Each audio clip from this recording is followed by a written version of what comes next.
Hi everybody, Miss Tammy here. Welcome Free-to Learners. It's good to see you on the other side of a screen. I'm excited to present this course to you to keep you busy and creating in Term 2. I just wanted to start my first demo lesson with an outline of what we'll be doing this term.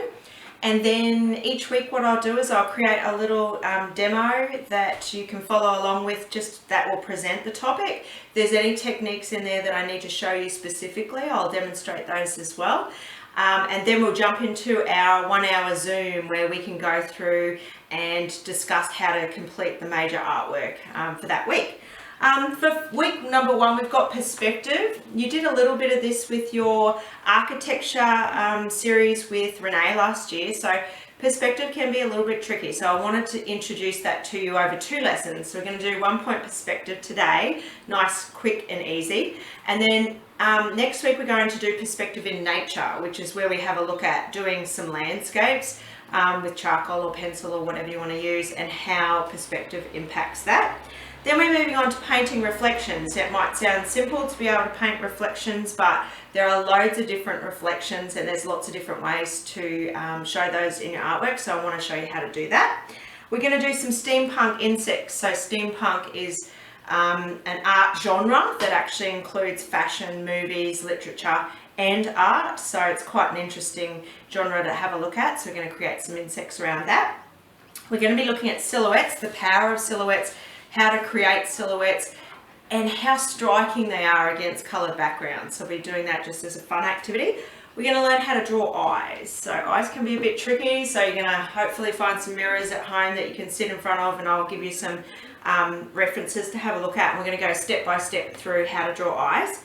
Then we're going to look at proportions in drawing people. So mainly portraits we're going to concentrate on in this lesson. So you know, things like eyes are halfway through the head and just how to divide up the face.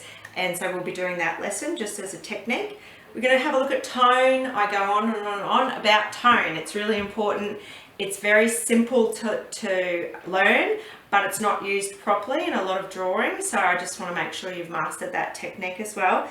We're going to look at Hendry, who's an Australian artist that's made it big time over in New York. She's a realism drawing artist, and she creates most of her art with Sharpies and pens. And she's absolutely amazing, and she creates tone in such beautiful ways using her artwork. So I wanted to show you a real life artist who's doing tone well. Then we're going to have a look at figure drawing. So if you don't have a brother or sister or mother or father around you that can sort of pose for you so you can learn how to draw figures, you'll be drawing me. So hopefully you'll find someone that you can actually draw. So I'm going to jump on again in a second, just show you the quick little techniques for drawing perspective, and then throughout the Zoom for lesson 1 we'll go through picking a more in-depth detailed picture of perspective that you'll work on for the duration of the lesson. Great to have you with me, and I'll see you again soon. Hi everybody, welcome to an introduction to perspective lesson. We're going to look at 1 point perspective today, and we'll do a very simple exercise to start with, which I'll demo, and then you're going to pick a more in-depth detailed picture, and we'll work on that throughout our Zoom. And as I said already, next week we're looking at perspective in nature, which makes this a little bit more interesting.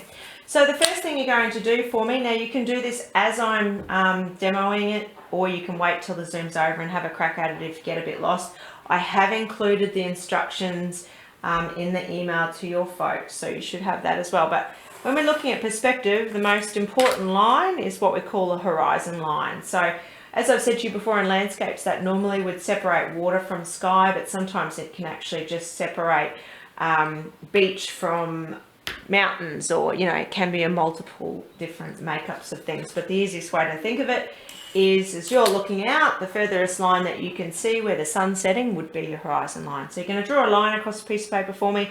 You're going to pick a vanishing point.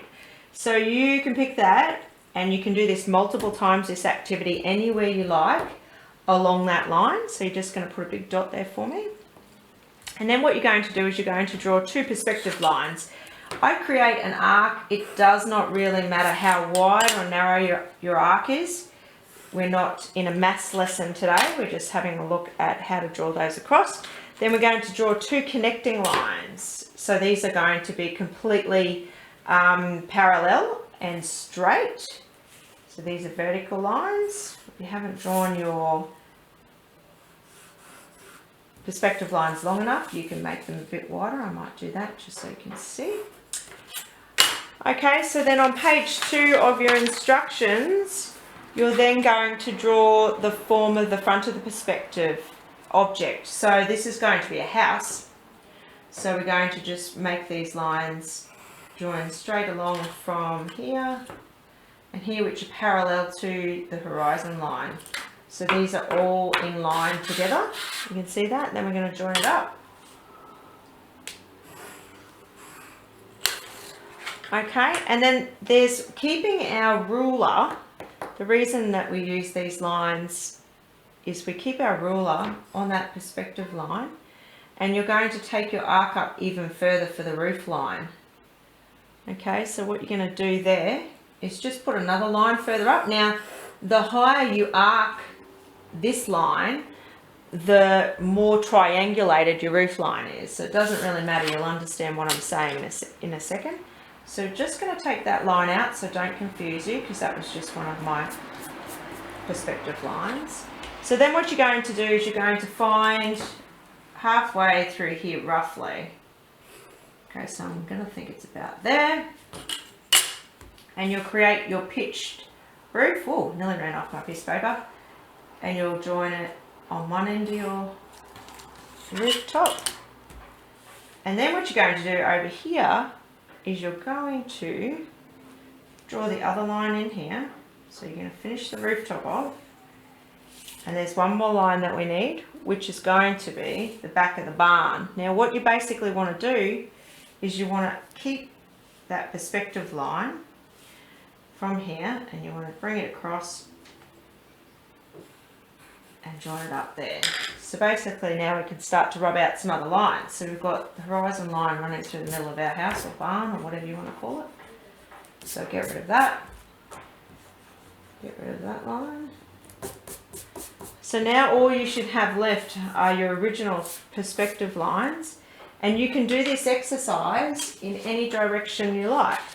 So you can have your horizon line with your vanishing point, but you could also have your lines going above your horizon line, below your horizon line on one side, and below your horizon line on the other side. Or as I've just done, make it nice and equal across here so you can understand what you're doing. So that is the demo of the 1-point perspective. I will go through that again in the Zoom so you don't get confused, because it can be a bit much. But do follow along from these instructions. They're very, very simple to follow, and they do show you point by point, and they do give you a paragraph about each step, which is only 7 steps long.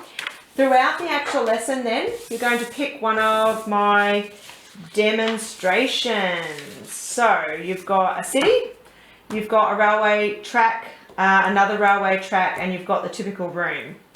Now, basically what we're going to have to look at during these actual lessons is I've picked the railway line. That's my actual favourite of this lesson. And you've got a horizon line which you could draw in, you've got a focal point there which you could put in, you've got your railway tracks, and then you've also got some trees. And the reason I love this picture is because your trees follow along a natural focal point at the bottom where they're planted, but also almost naturally at the top where they've grown. So that's something that's a little bit different to what you've done previously. So you can, when you draw those in, you're going to be mindful of that top focal point perspective line, which goes all the way across there, and they get smaller obviously as they get further away. So if you do that one during the class, I can point those things out to you.